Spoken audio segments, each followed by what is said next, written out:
Hi, thanks for watching. So, since everything in the world that uses AWS is down, I had the chance to finish reading the other book that I was working my way through, which is A Curious Kind of Magic by Mara Rutherford, and a huge thanks to NetGalley for providing a digital review copy. So, the premise sounded good when I first read it on NetGalley, and so I requested it and I got it. And then I want to say the first eighth of the book, I thought I wasn't going to like it. I thought it was going to be, I don't know, it didn't seem like it was going to take off really with anything that would be interesting. But I was wrong. I was wrong. So I've been kind of speed reading through it the last couple of days because I actually really enjoyed it. It follows Willow Stokes, who ran a shop of curiosities with her father. They were not magical items. And everybody in town knew that they were not magical items, despite her father calling his shop a magical shop. But when her father dies, she's left to take care of the shop. She's barely making ends meet. She has the house that her father owned, which is good because she has somewhere to live. But the shop, she's paying rent to a landlord, and she's, I believe, 2 or 3 months behind. There's a boy, Finley, who works at a printing shop, and his mother is sick. I think she ran a bakery. I think she had cancer, but I know she's really, really sick, and she does move around a lot. And then the Wolpertinger in her shop talked to her and told her to beware of the girl with the oxblood cloak. This is where Brianna Hargrave came in, and at first Willow's Willow. She's a loner, she's angry, she's scared, so she kind of brushes Bree off. I can't remember the original reason that Bree was there. Because it was a magical shop and Bree was looking for a grimoire.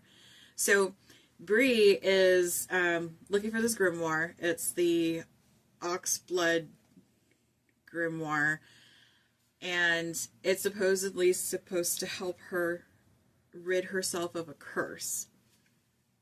When her mother was pregnant with her, a witch cast a curse on her mother to be magical, to have magic. But her mother and her father are some kind of fundamentalists or purists. They like, magic is anathema to them. They don't like it. They don't practice it. They don't like people who practice it. So when their daughter ends up with magic, they are devastated. They blame her for her mother getting a weak heart. They tell her not to touch anybody ever. They keep her sequestered, basically away from the world. But eventually she leaves for school, or at least that's what she tells her parents, that she's going to go to school. And her father, on her way out, basically tells her, don't come back unless you're able to rid yourself of the curse. So Finley wants to help Bree. Willow wants Bree to make the potentially magical items in her shop actually magical, so she can sell them for money and pay her rent. Bree agrees to make one item that has the potential to be magical, so that she can sell it. They go looking for the grimoire, and I can't remember where they went first, but it was a dead end, obviously. And she comes back. They go back. She does make something magic. She imbues something with magic. But not everything has the potential to be magic. There are certain items that have it and the rest of them don't. And one of those things is a broom. and Bree imbues the broom with magic, and it ends up flying, and Willow sells it to, I believe, a trader from out of town. And the reason she does this is because when Bree awakens the magic in an item, it doesn't last. It only stays for a day or two tops. And Willow doesn't want the backlash of people buying magical items and then the magic stops. But after a while, they decide that if Bree will touch magical items as they're being bought, then Willow will let them know the magic's really only good for a day or two. That way she doesn't feel like she's swindling people out of their money. She doesn't tell them misinformation that it's, you know, completely magical, forever magical, whatever. So they continue to try to search for this grimoire. And when Willow, I forgot where she went, but she went to, I don't know why she was at the dock, but she was at the dock. And she heard this man from town, his name is Mr. Wexley. He's a collector, a crazy collector. But she hears him talking to somebody from the Sapphire Isles. And the sailor from the Sapphire Isles is talking about magical items, and then he asked Mr. Wexley, didn't you have this Oxblood grimoire at one point? Well, Willow makes the decision to not tell Bree immediately, and then Mr. Wexley tells Willow that she needs to come talk to him, that he has a proposition for her. And when she goes and talks to Mr. Wexley, he basically tells her, I know you're a fraud. I know your dad was a fraud. I know there's something weird going on here. And if you want to protect your friends, Brianna and Finley, you're going to go to the Sapphire Isles and steal the last remaining dragon egg. So there are no more dragons, but the artifacts that remain from the different parts of dragons are imbued with magic for that part of the dragon. So a dragon scale will give somebody protection. It's like a shield. I forgot what the dragon tooth did. Like a wing, part of the wing make you fly, stuff like that. But nobody really knows what the egg will do other than that it supposedly gives its owner immortality. So Mr. Wexley says, I will give you all of my collection, and his collection is ridiculous. And Willow has a suspicion that he has the Oxblood grimoire still, because as she's running her fingers through his library, her fingers kind of stop and tingle at a particular book, which is the color Oxblood. So she initially tells him no, but his threat is pretty clear.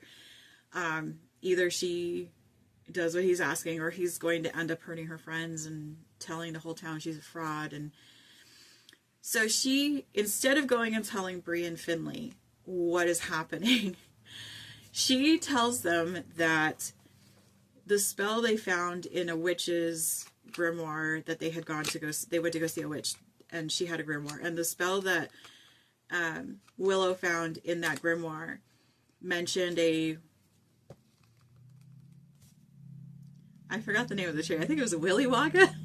There's some interesting words in this book. It mentions a willy wagga tree, and that the bloom, I believe, will cure curses. So Willow tells them that she's going to travel to the Sapphire Isle to hunt down this bloom. And she asks Bree to stay and watch the shop. And of course, Finley can't go because his mother's sick. And she gets on this boat with Captain Torian. And he is the guy who was talking to Mr. Wexley at the docks. So she's suspicious of him to begin with. When they get to the Sapphire Isle, he takes her in a carriage to the place where she's supposed to get the dragon egg. And when she gets there and goes inside, she realizes that Mr. Wexley told these people, which is the, I forgot what the lady was, kind of like a governor of the place. He had told them that Willow was an appraiser. Willow had no idea that's what he had told them. This is one of the things that didn't make sense to me in the book. I don't understand why Mr. Wexley didn't tell Willow that he was telling them that she was an appraiser, because I feel like the initial setup of this whole plan that Mr. Wexley had would have gone smoother if Mr. Wexley had told Willow that he told these people that she was an appraiser, but he didn't. Oh, also, as Willow was puking her guts out on the ship because she has severe seasickness, Bree knocks on her door because Bree snuck onto the ship. Well, not snuck onto the ship. Actually, Finley bought Bree a ticket, and Bree got on the ship and then waited until they were out on open ocean to go knock on Willow's door and let her know that she was there. So she leaves Bree at the hotel while she goes and talks to this woman, who ends up not being available when she gets to the house. And so there's a servant there who lets her in, and he lets her into this place with a lot of art and asks her to start appraising. And she tries to kind of wing it. She's like, I don't appraise art, I appraise magical items. At which point the servant is like, she's not selling the dragon eggs, so you need to leave, don't come back, or we'll sick our really large cats on you. So she leaves, and when she gets back to the hotel, Bree has found evidence that they're not there for the Willy Wagga bloom. And so Willow really has no choice except to tell Bree all of this stuff. And Bree, of course, is livid, but then they hatch their own plan, which is different from Mr. Wexley's plan. And so begins a really interesting adventure between Willow and Bree. The whole of the book was really, really fascinating.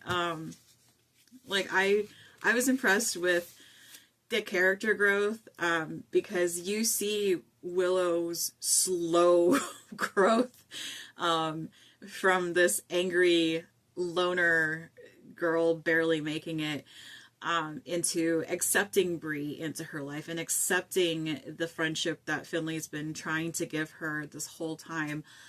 But it's hard. Like it's painstakingly hard for her as she's making these changes.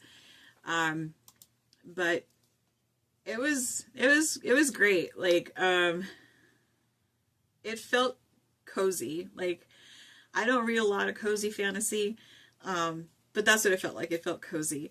And it was really good. I am looking forward to reading more of the author, Mara Rutherford. I haven't looked up to see if she has any other books out, or whether this was her debut novel, but it was really sweet. I thoroughly enjoyed the book. I loved the ending. And as you can see by the smile on my face, it left me with an overall feeling of joy at the end. So I'm going to highly recommend this book. So again, thanks to NetGalley for providing the digital review copy, and thank you for watching. Like and subscribe below.